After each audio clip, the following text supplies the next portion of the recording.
future, and especially happy to have you here to enjoy the events of the day.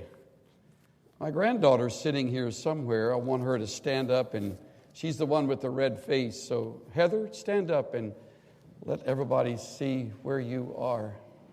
There, right in the middle. Oh, good. All right.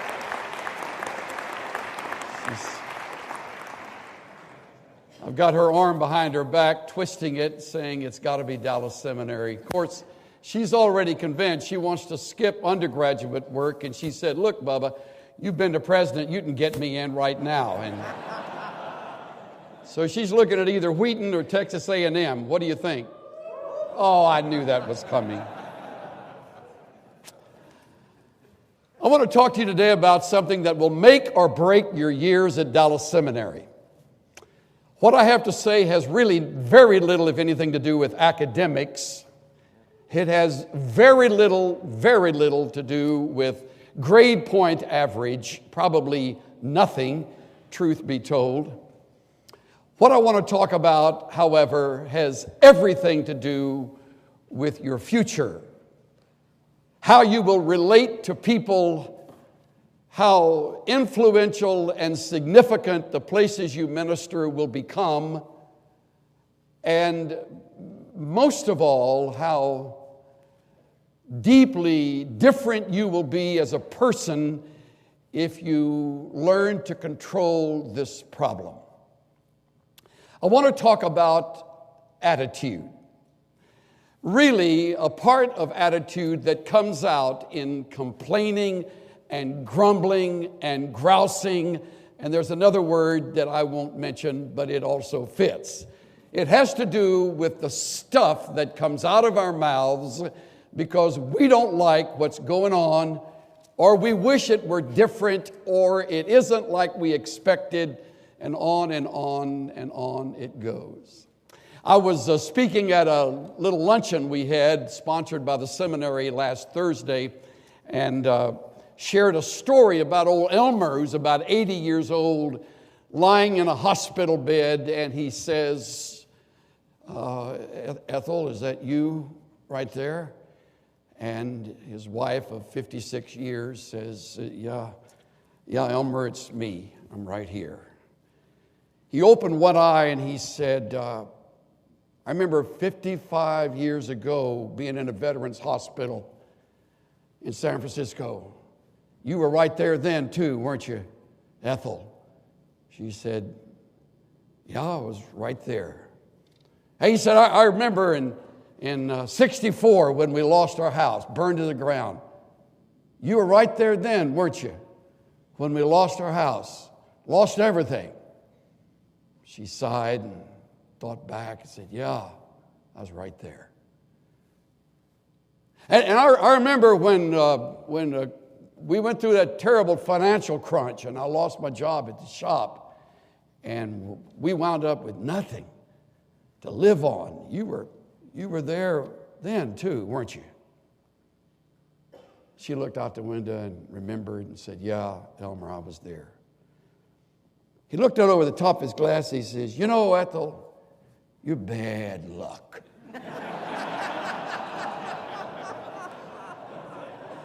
You know, you try to think about living with a guy like that for 56 years.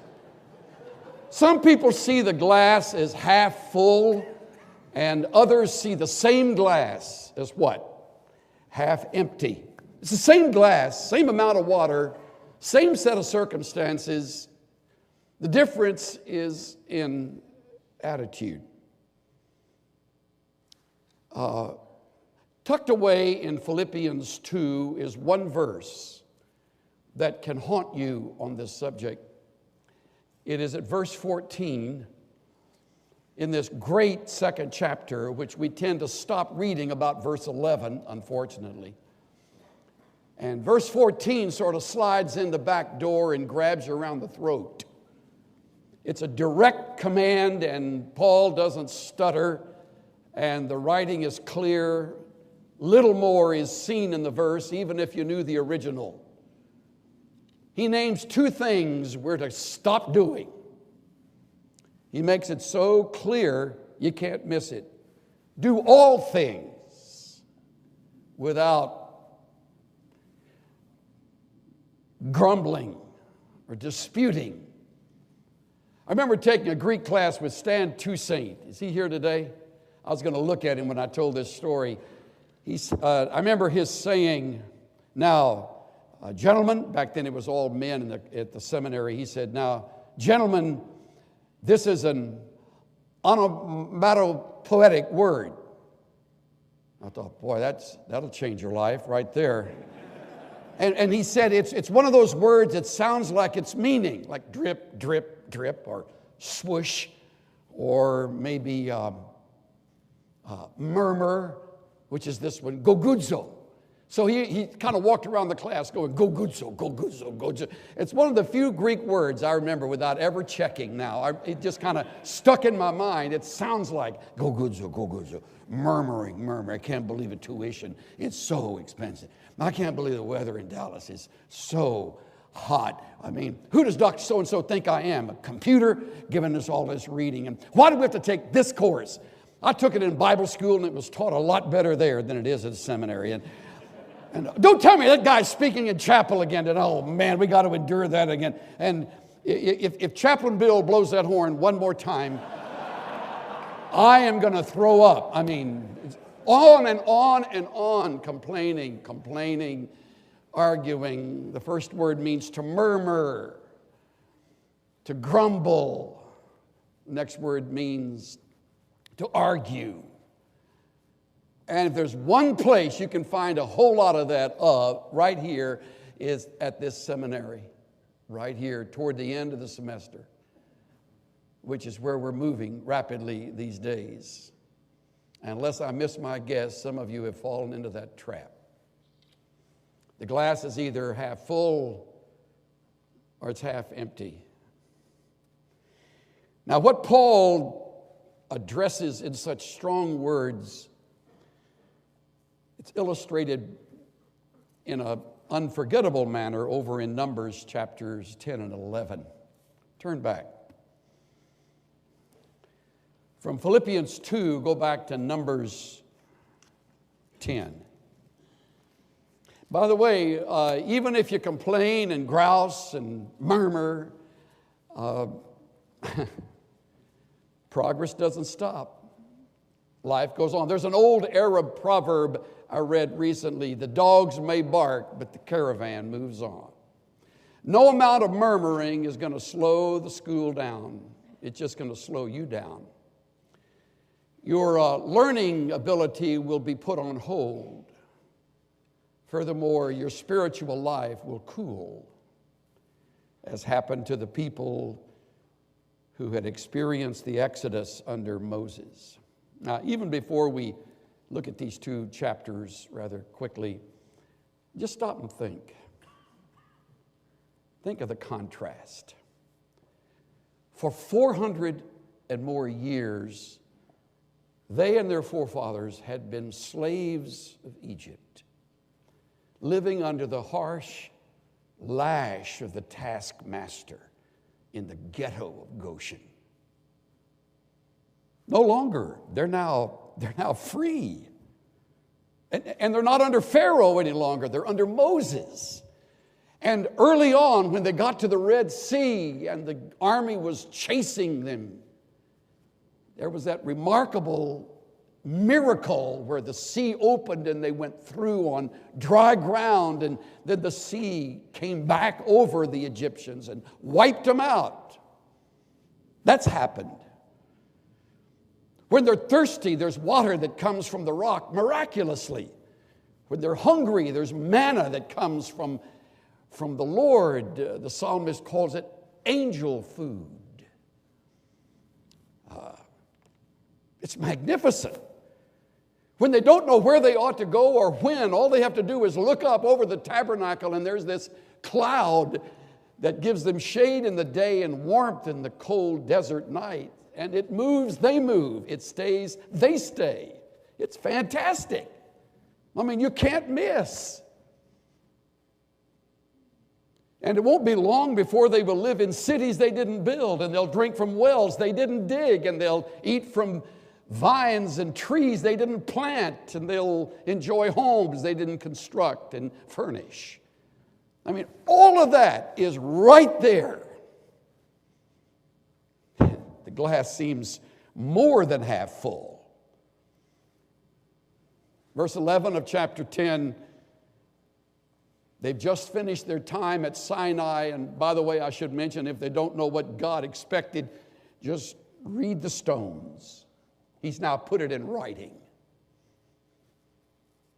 Came about in the second year, in the second month, on the 20th of the month, that the cloud was lifted from over the tabernacle of the testimony. Here it is now. And the sons of Israel set out on their journey from the wilderness of Sinai. Then the cloud settled down in the wilderness of Paran. And so they moved out for the first time according to the command of the Lord through Moses. Verse 33, thus they set out from the mount of the Lord 3 days' journey, with the ark of the covenant and the Lord journeying in front of them for the 3 days to seek out a resting place for them.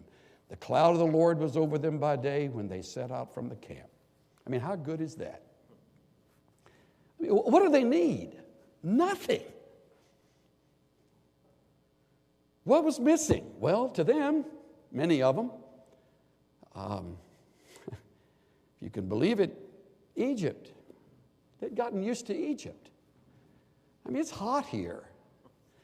It was a lot cooler by the waters of the Nile.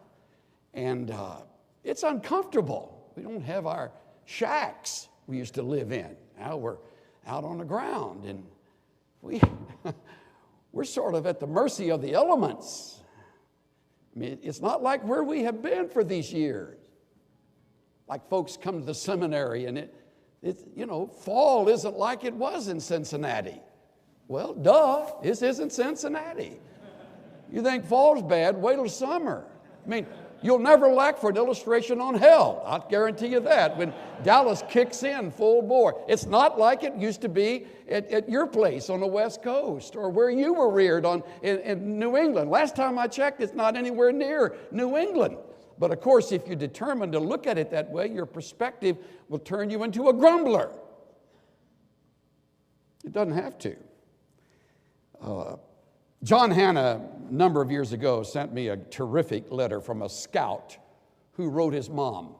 Scout's name is Cole, and his mom gets this letter from the scout camp. Imagine being the mother. The dad. Dear Mom and Dad, our scoutmaster told us to write to our parents in case you saw the flood on TV and are worried. We're okay. Only one of our tents and 2 sleeping bags got washed away. Luckily, none of us drowned because we were all up on the mountains looking for Chad when it happened. Oh yeah, please call Chad's mother and tell her he's okay now. He can't write because of the cast. I got to ride in one of the search and rescue jeeps. It was neat. We never would have found him in the dark if it hadn't been for the lightning. Our scoutmaster, Walt, got mad at Chad for going on a hike alone without telling anybody. Chad said he did tell him, but it was during the fire, so he probably didn't hear him.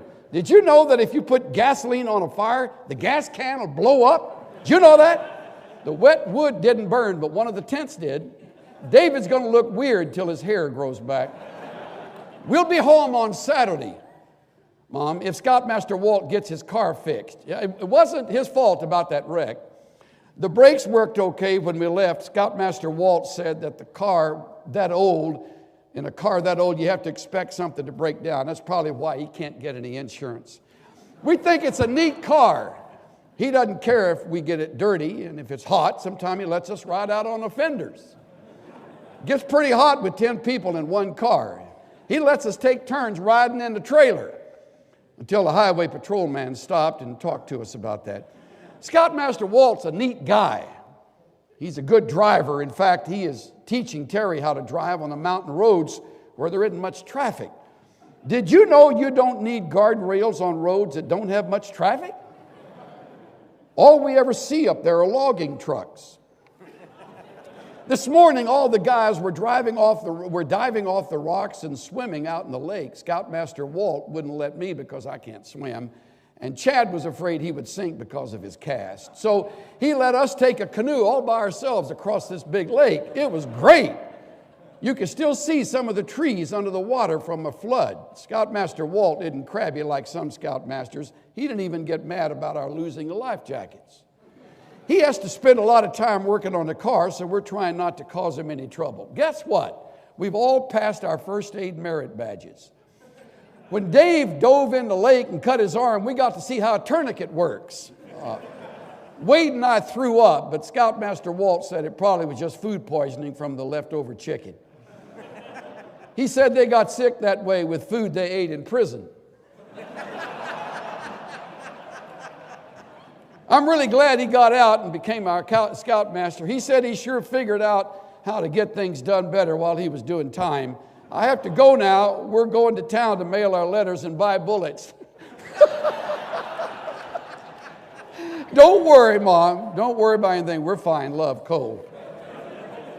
Now, there's a kid that's got a lot of things to complain about, but he's not complaining. Life's great. Life's great when you're a kid. You get kind of grousy when you get older, and you start thinking about all this. I mean, can you imagine that mother? Ralph, come here. Listen. I mean, all she could think of was the danger. Not that kid, not Cole. Man, he's having the time of his life. What in the world's wrong with these people? Why in the world do we read what we read in verses 1 through 6 of chapter 11? The people became like those who complain of adversity in the hearing of the Lord. And when the Lord heard it, his anger was kindled, and the fire of the Lord burned among them and consumed some of the outskirts of the camp. Hebrew's a little squirrely here. It seems to best say, now the people became truly murmurous, an offense to the Lord's ears. Don't forget that. Things got a little hot. Things got a little long. Diet got a little boring. Classes got a little wearisome. Moses got a little tired. Life got a little oppressive. The people cried out to Moses, and Moses prayed to the Lord, and the fire died out. So the name of the place is called Taberah, because the fire of the Lord burned among them. Now please keep reading. There's a whole new group that emerges. There's some of this group in every student body. Text here calls it the rabble. The rabble. They're the ones who lead the complaining that's going on in the student body. The rabble who were among them had greedy desires, and also the sons of Israel wept again and said, who will give us meat to eat? They got manna coming out the wazoo. I mean, every day they want to have something to eat. All they got to do is wait till the morning caterer arrives. It's going to come. It's going to be fresh. I know. They got to go back to Moses, his wife's 1,001 Ways to Cook Manna cookbook in order to know how to keep it fresh. They'd sliced it and baked it and eaten it raw and put it in sandwiches and tried every way in the world to make it tasty, and they're getting sick and tired of manna. And that's all their focus is. The glass is half empty. Who will give us meat to eat? We remember, listen to this, verse 5. Here we go. We remember the fish which we used to eat free in Egypt. They hated Egypt back when they were in Egypt, but now all they could think of was the fish they got free when they lived back there, and the cucumbers and the melons and the leeks and the onions and the garlic and the malanta, all that goes with that. And now our appetite is gone. There's nothing at all except this manna. And the way it's written is kind of with gritted teeth. All they got now is this same stuff. Let me tell you something. Magic doesn't happen when you matriculate into the student body. One of the best pieces of advice I got from a fellow who had just graduated when I was about to experience my first year. He said, if you think you're moving to a utopia, get that out of your mind really quick. You're going to see the flesh at work like you've rarely seen it at work. You're going to meet guys and you're going to see even some profs that are going to really be a challenge to you. It isn't perfect.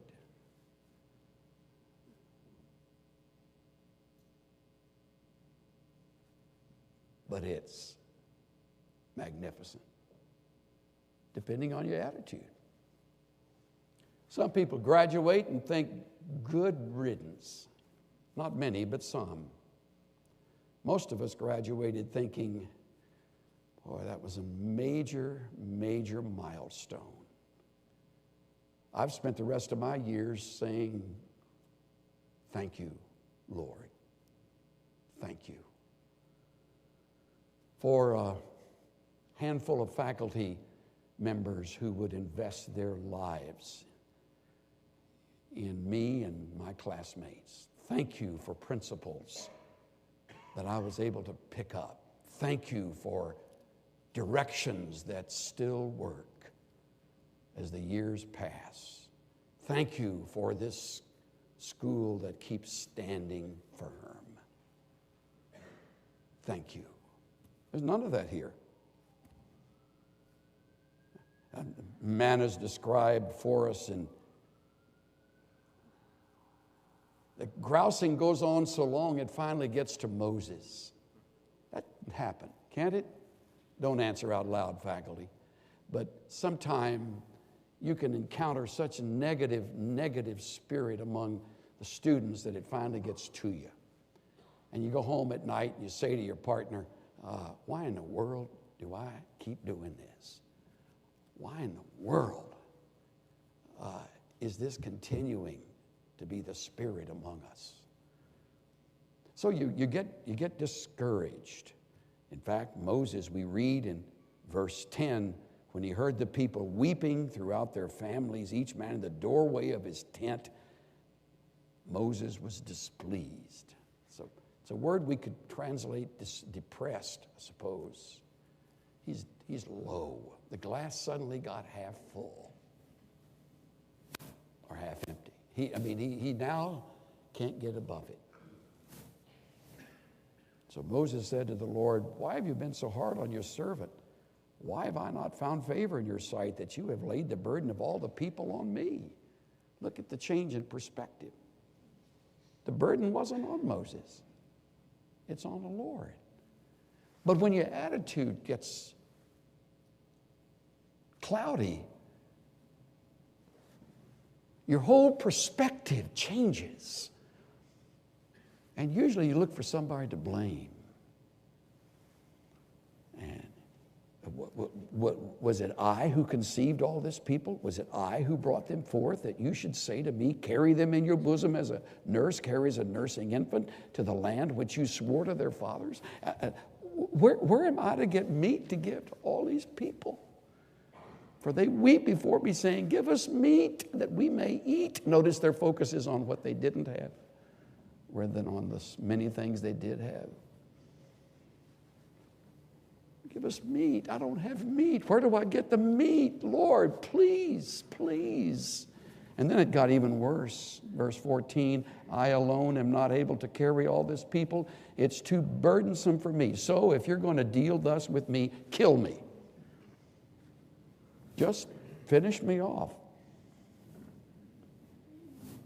Do it at once if I have found favor in your sight. Don't let me see my wretchedness. He is at the bottom. When you get there, it's a little frightening. We've all been there. You especially experience this when you're surrounded by negativism. For long, it just comes in on you like a flood. These are the same people who have just been celebrating the Exodus. Now they hit a few challenges along the way, and it's like, where is God? Why in the world did we ever leave that comfortable place? And by the way, while they were there, they hated it.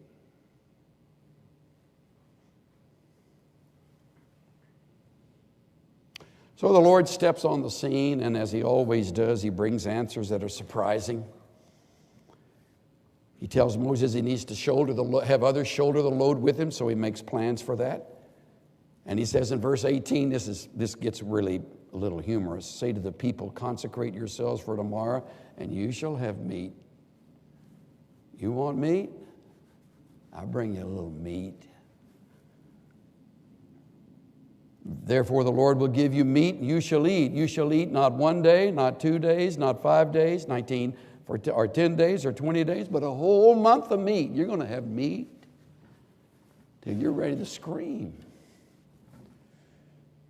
And verse 23, the Lord said to Moses, is the Lord's power limited? Now you shall see whether my word will come true or not. So Moses gets the people together, gets a team together, and it begins to work. They shoulder the load, and now watch what happens. Verse 30. Moses returned to the camp, both he and the elders of Israel. Now there went forth a wind from the Lord. It brought quail from the sea and let them fall beside the camp, about a day's journey on this side and a day's journey on the other side, all around the camp, 2 cubits deep on the surface of the ground. People slept all day, spent all day and all night and all the next day and gathered the quail. He who gathered last gathered 10 omers, and they spread them out for themselves all around the camp.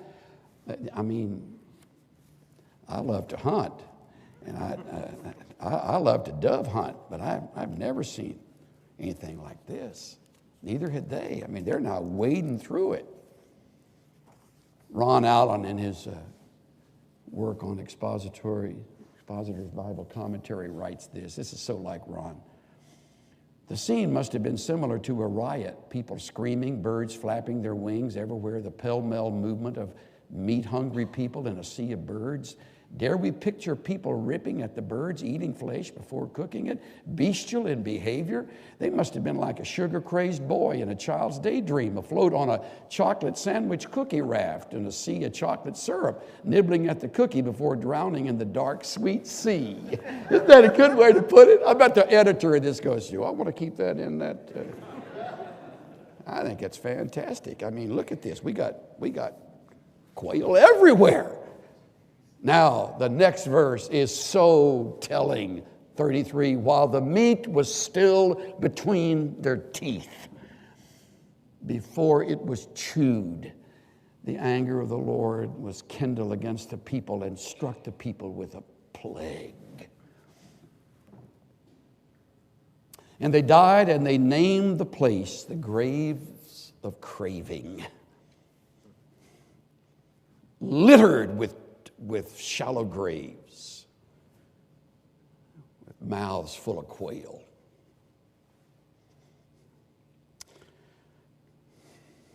Amazing. They got meat, but they didn't get what they were really looking for. I learned from Dr. Pentecost years ago, it takes a heavenly appetite to enjoy a heavenly food.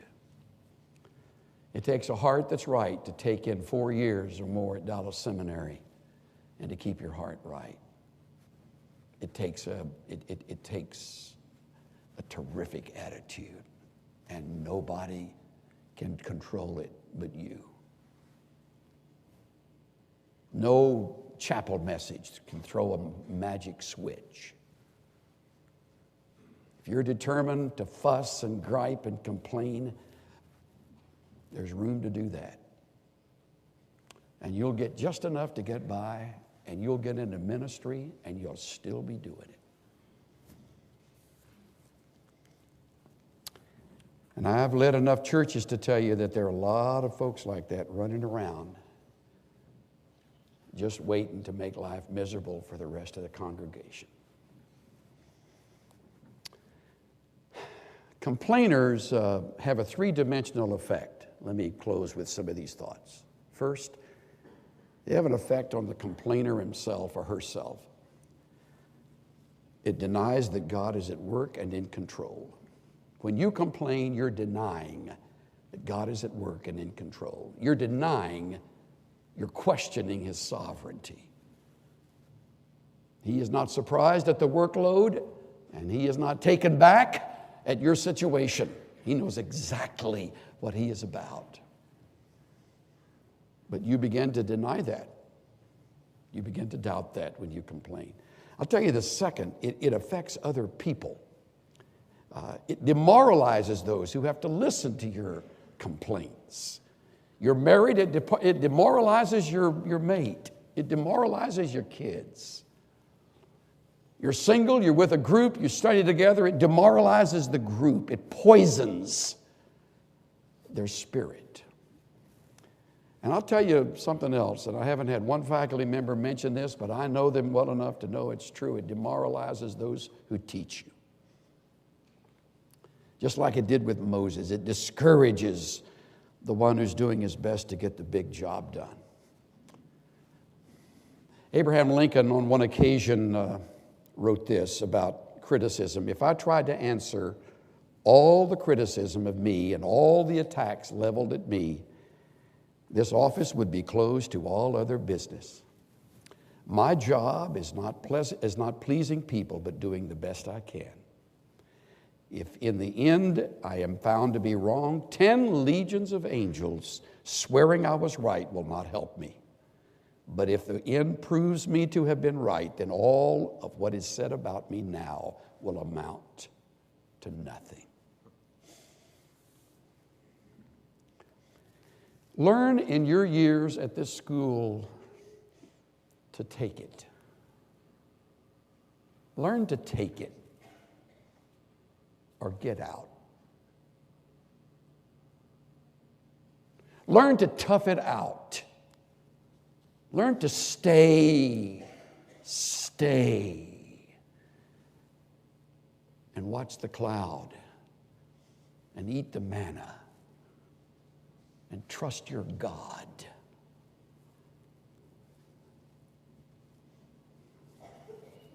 Face it, our blessings have far outnumbered our testings. Our future is far more exciting than our past.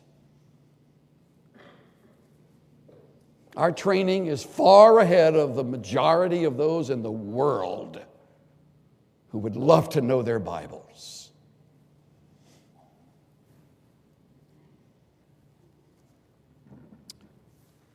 And I suggest we continue to stay positive about it. That glass isn't just half full. It's almost all the way full.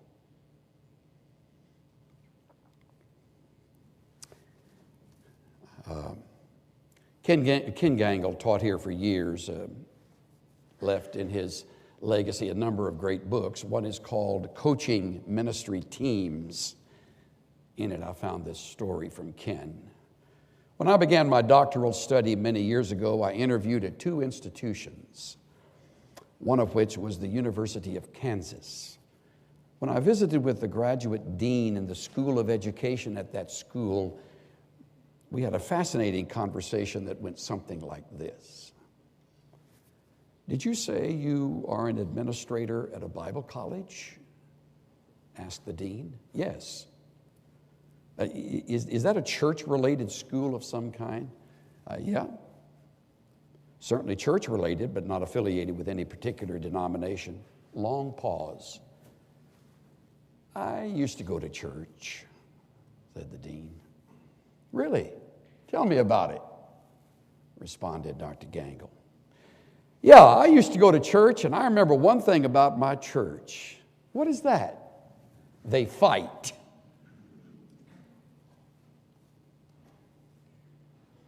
Gangle concludes, I still find his response startling. Imagine the things he could have named: preaching, baptizing, buildings, music, laughter, denominational affiliation. Yet the man chooses to associate church people with quarreling. In a discussion with a person he had known for not more than 10 minutes. I love his summary statement.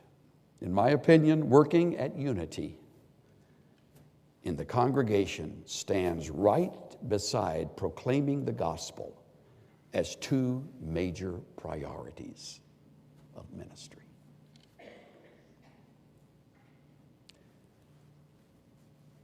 Conquer your attitude before you step into service full time. If you don't, you're going to be part of the problem. We don't need any more fighters. We need builders.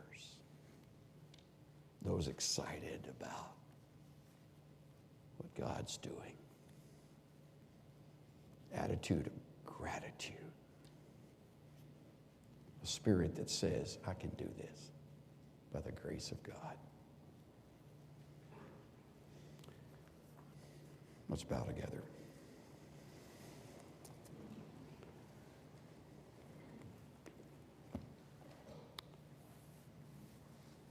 Father, we acknowledge that while we have only a few moments together, we have touched on a subject that will have a major impact in every life represented here.